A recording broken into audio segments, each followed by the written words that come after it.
자, 예전에 이제 인종차별 대놓고 했죠. 말도 안 되는 인종차별을 했어요. 그래서 미국은 1960년대 중반까지 짐 크로우법이라고 해가지고 인종분리 정책.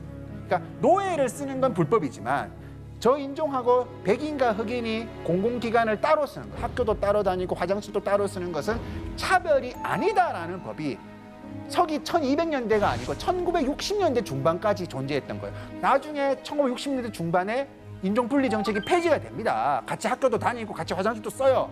그러면 그 다음 날부터 우리는 한영제 그러느냐? 절대 아니라는 거죠. 그 정서가 미국 사회를 집요하게 괴롭힙니다. 예를 들어서 이런 겁니다. 미국 사회에서 지금도 올림픽에서 수영 선수로 국가대표를 뽑을 때 흑인이 발탁이 되면 뉴스에 대서특필 나옵니다. 왜냐하면 미국의 오랜 역사에서 육상은 흑인 선수가 굉장히 많은데 이 수영은 흑인 선수가 잘 없어요.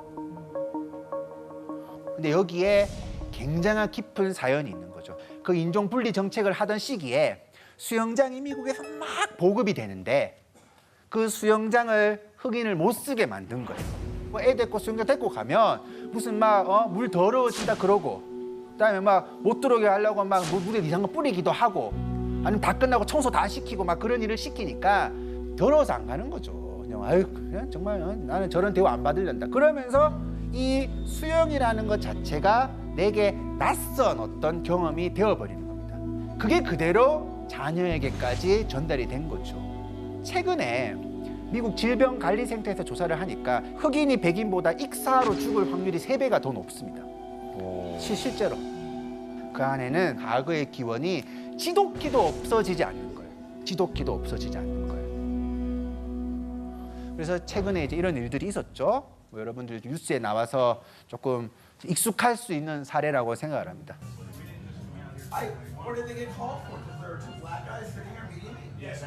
어떤 흑인이 스타벅스에 와가지고 주문을 하지 않고 자기 이제 다른 약속을 기다리고 있었는데 그 과정에서 이제 체포당하는 어떤 일들이 벌어지게 됩니다. 다른 사람이었으면 그렇게 했겠는가?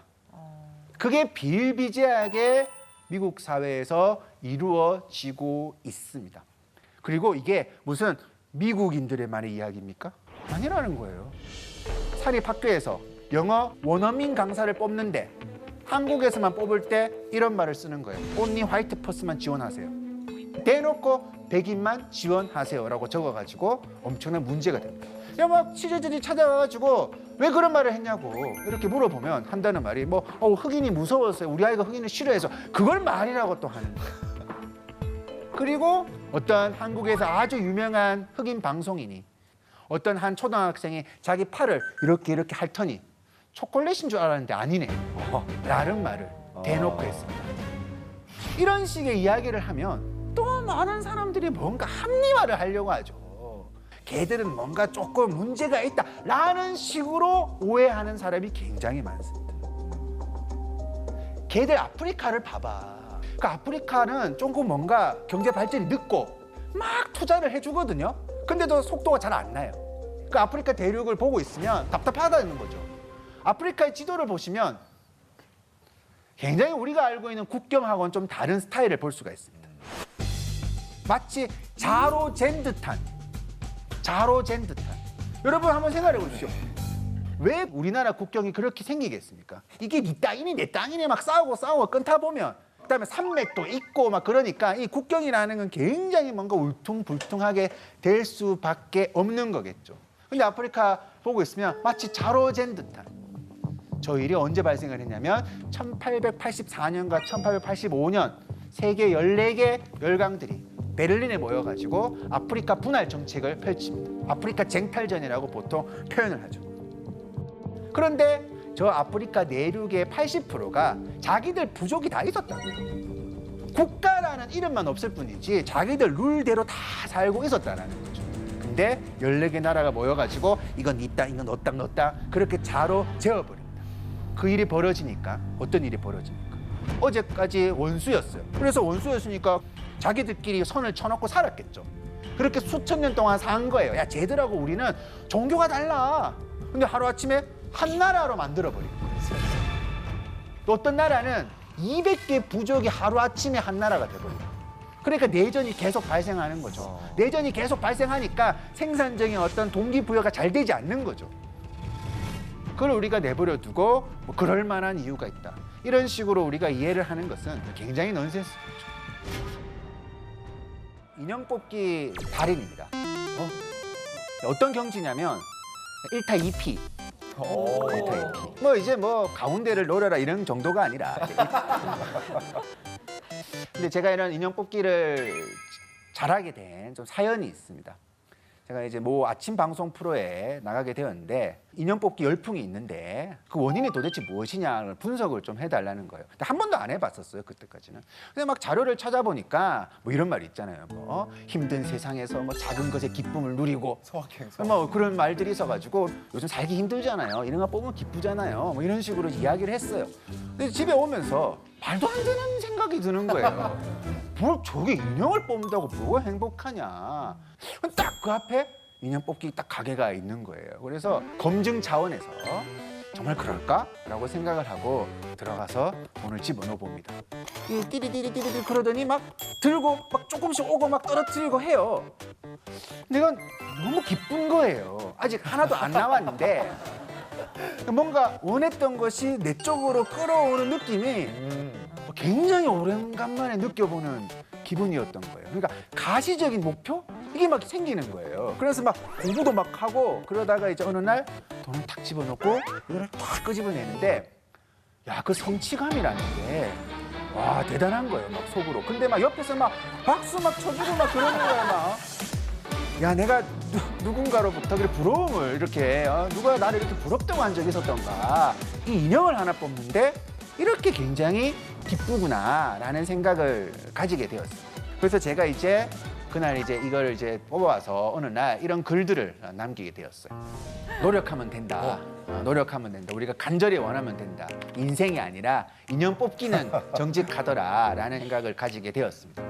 그게 이제 인형 뽑기 자체가 어떤 생물학적인 기쁨을 주는 게 아니라 그 배경이 워낙 힘들기 때문에 이런 일이 발생을 하는 거겠죠. 아까 소확행이라고 우리가 보통 이야기를 하는데 저는 그 말은 중확행, 대확행이 불가능한 사회이기 때문에 작은 거라도 내가 확실하게 좀 즐겁게 살자 라는 이제 어떤 생각을 가지게 되었습니다.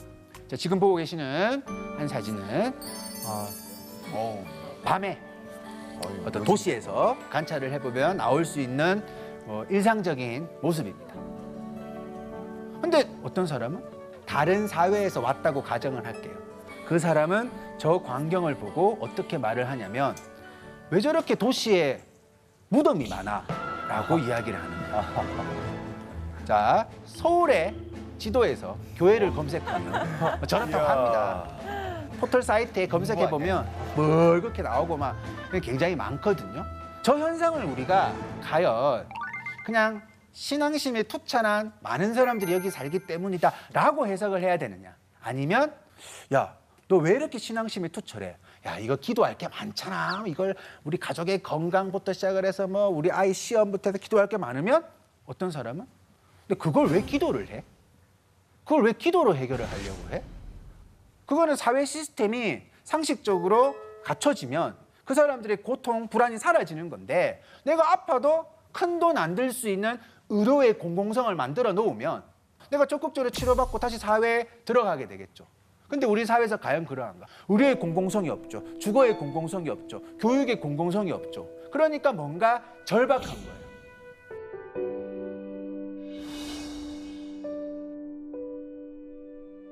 좋은 대학을 갔으면 좋겠다고 기도하는 그 간절한 어머니의 마음은 어떤 대학을 나오지 못하면 찬밥 대우를 받는 이 사회적 현실에서 출발하는 거죠. 항상 그 지점이 굉장히 중요한 거예요. 간절한 사람들의 어떤 열정이 나오는 이유는 우리 사회가 노동의 불안정성을 많이 갖고 있기 때문이에요. 실제로 작년에 서울시에서 서울 시민을 대상으로 조사를 한 적이 있는데 내가 어떤 경우에 차별받을 거라고 생각하십니까? 여러 가지 뭐 소득, 성별, 지역 등 했는데 소득 수준에 따라서 차별을 받을 것이다 라고 생각한 사람이 절반 가까이 됩니다. 그 가장 대표적인 어떤 경우가 비정규직 노동자의 문제겠죠. 우리 사회가 사실상 비정규직 노동자들이 너무 많고 그 비정규직 노동자가 대부분 저임금 노동자로서 살아간다. 제가 드리고 싶은 말씀은 그 비정규직이 많고 양극화가 심해지면 우리가 가난한 사람을 이상한 이미지로 바라봅니다. 가난한 사람을 계속 도와줘야 되는데 다른 이미지로 바라보면서 이 양극화가 해결되지 않는 거예요. 자, 비정규직 노동자가 왜 힘드냐? 뭐 저 문장에서 다 나오는 거 아닙니까? 아니, 워킹을 하는데 푸어 하는데 뭐 어떡하란 말입니까? 우리 사회 시스템이 이래요. 내가 일을 하면 리치 부자 되겠다라는 게 아니라 가난을 모면하려고 주 40시간 일을 하는 거예요. 아무리 성실하게 일을 해도 내가 만약에 비정규직이다, 파견직이다, 뭐 용역직이다 그런 어떤 타이틀이 바뀌어지게 되면 내가 아무리 발버둥을 쳐도 가난할 수밖에 없는 계속 상황에 놓여지게 됩니다. 먼저 급여에 대해서도 우리가 간단하게 한번 짚어보면 뭐 여러 가지 뭐 나름의 요즘 이제 정부가 많은 힘을 써서 간격이 좁혀지고는 있지만 비정규직은 정규직이 받는 급여의 70% 이하 정도의 급여를 받고 있습니다. 이것도 되게 좋게 해석을 한 거라고 생각을 하고 대기업 정규직이 100만 원을 벌 때 비정규직은 35만 원 정도의 급여를 받습니다. 굉장히 열악한 환경이 있다는 거죠. 그리고 노조를 많이 가입을 해야지만 부당한 것을 말을 할 수가 있는데 우리나라 정규직 같은 경우에는 한 12.8% 정도 노조를 가입을 하고 있는데 비정규직은 1.9% 정도의 노조를 가입하고 있습니다. 자, 먼저 이제 비정규직 노동자들의 열악한 생활 공간에 대해서 한번 짚어보도록 하겠습니다. 여기 왼쪽에 보고 계시는 화장실 안에 무슨 잡다한 생활용품이 굉장히 많이 들어가 있는데 강남의 굉장히 비싼 아파트의 경비원 생활 공간이라고.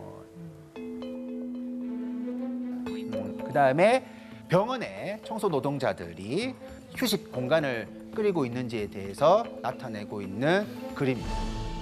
법을 제대로 공부를 해보시면 그러니까 헌법 제11조에 보면 누구든지 생활의 모든 영역에서 차별받지 아니한다라고 말은 되어 있는데 실제로는 이게 과연 21세기에 존재할 수 있는 일인가라고 생각이 들 정도로 끔찍한 일들이 벌어지는 거죠. 자, 여기서 엄청난 딜레마가 발생하게 되죠. 워킹에도 푸어합니다. 어떤 일을 택하면 가난해요. 우리 가난하려고 일하기 싫잖아요. 그러니까 일을 해도 가난하지 않을 몇 가지 직업의 사람들이 모여들기 시작을 하겠죠. 그러면 어떤 일들이 벌어집니까? 굉장히 많은 것들을 평가하기 시작을 하는 거죠. 그냥 단순히 뭐 학점 갖고 와 이게 아니라 만능인이 돼야 됩니다. 만능인. 성격도 좋아야 되고 뭐 국토 대장정 몇 번 갔다 와야 되고 막 우리가 취업의 어떤 바늘구멍을 통과하기 위해서 굉장히 많은 사람들이 많은 걸 준비를 해야 됩니다. 자, 그러면 이제 어떤 일이 벌어지냐면 대학교 가서 그것만 준비해서 늦잖아요. 그러니까 굉장히 빨리 경쟁에 들어가는 거죠. 제가 이제 초등학교 A가 4학년인데 몇 년 전에 1학년 입학을 했을 때 저는 굉장히 놀랬었어요. 그러니까 뭐냐면 이제 아침에 이제 학교를 데리러 주는데 그 동네에 모든 학원이 다 와 있는 거예요. 전단지를 들고 태권도복 입은 사람도 있고 막 별의별 어쨌든 사람들이 와가지고 막 전단지를 돌리는데 나를 딱 붙잡더니 아버님 영어는 뭐 시키세요? 최 선생이 좋아요 뭐 이런 말을 하는 거예요.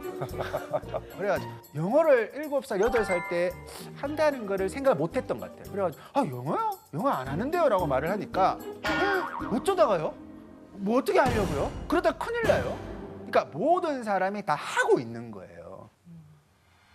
우리가 사회 구조를 바꿔나가자라고 이야기를 해야 되겠지만 실제로는 야 너 그 일 하다 큰일 난다. 또 이렇게 살다가 큰일 난다. 이 자본주의 사회에서 좋은 상품이 되기 위한 교육을 받는 거예요. 그 풍토를 사회학에서는 자기계발이 지배하고 있는 시대라는 식으로 표현을 합니다. 자기계발 아주 중요한 겁니다. 중요한 건데 여기 약간 좀 모순이 조금 존재를 하는 거죠. 봐요. 어떤 자기계발서는 밤을 새우면서 공모전을 준비를 하는데 그냥 커피만 마시면 화장실 자꾸 갖고 오고 그러니까 커피를 믹스채로 막 씹어 먹는 거예요. 그래서 그 순간에 커피를 그냥 물에 타서 먹는 나는 뭔가 열정도 없는 사람 같고 전략도 없는 사람 같고 그러니까 이게 뭐냐면 바늘 구멍을 통과한 사람은 팩트예요. 그 사람이 초인적으로 노력한 것도 팩트예요. 그런데 이 통과하지 못한 사람이 그 사람만큼 하지 않아서 그것을 통과하지 못한 건 아니라는 거죠.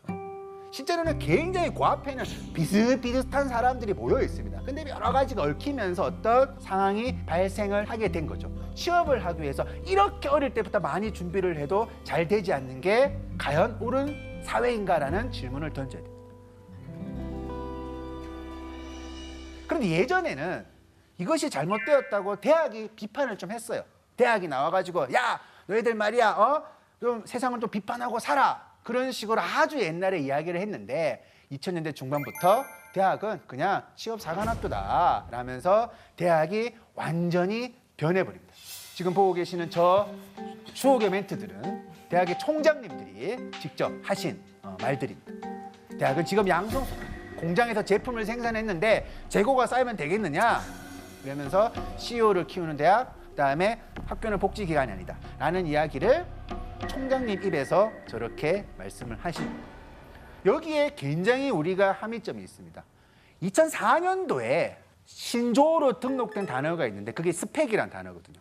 지금도 여러분들 한글로 스펙이라 검색해 보시면 막 청년들이 막 죽어가는 모습이 나오지만 영어로 이렇게 스페시피케이션 쳐보시면 막 회로도 나오고 오토바이 사양 나오고 그러는 거예요. 이게 2004년도에 국립어학원 신조어가 된다고요. 그때 등장한 게 취업 3종 세트예요. 학벌, 학점, 영어 점수. 이게 필요하다. 그런 말이 나오면서 막 대학도 변해야 된다. 실용적인 학문을 해 바뀌어야 된다.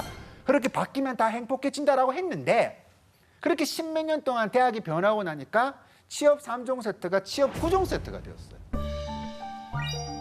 이게 무슨 말이겠습니까? 네, 맞아요. 대학이 실용적인 학문 가르치고 그거 필요할 수 있어요. 그러면 최소한 10년 전보다 10년 후에 대학을 다니는 지금의 청춘들은 야 지금 대학이 변해가지고 나는 선배에 비해서 너무 편하네. 요즘 취업이 잘 돼. 그렇게 생각을 해야지 그게 옳은 처방전이겠죠. 하지만 옳은 처방전이 아닌 거죠. 이렇게 잘못된 처방을 대학에 내리고 있으니까 학생들은 두 가지 선택을 하게 됩니다. 하나는 뭐냐면 1학년 때부터 목숨을 걸고 취업 9종 세트를 갖춰가는 거예요. 그 취업 9종 세트를 갖춰가면서 뭐 이렇게 오찬호 강의 같은 건 잘 안 들을 거예요. 도움이 잘 안 되니까. 그런데 어떤 사람이 보면 야 이게 취업 9종 세트를 아무나 갖출 수가 없어요. 학점 쫓아가기도 바빠 죽겠는데 무슨 어학연수 갔다 왔냐 물어보고 무슨 토익도 뭐 7, 800도 아니고 990점만 내라 그러고 하니까 말이 안 되는 거야. 그러니까 이 수많은 다른 절반의 청춘들이 그나마 공정하다고 생각하는 공무원 시험에 몰입을 하는 거예요. 어떤 어른들은 지금 청춘들의 공무원 시험 열풍을 보고 아우 요즘 청춘들이 막 나약해. 꿈이 없어. 뭐 저렇게 열정이 없어가지고 어떻게 살아. 너무 젊을 때부터 안정적인 것만 추구하려고 하지. 그딴 해석을 어른이라고 하는 사람이 굉장히 많이 있습니다. 공무원을 되고 싶어하는 수많은 청춘들은 그 개인의 불안 1인분조차 부양하기 힘든 이 사회 현실 속에서 그런 선택들을 하게 되는 것이죠.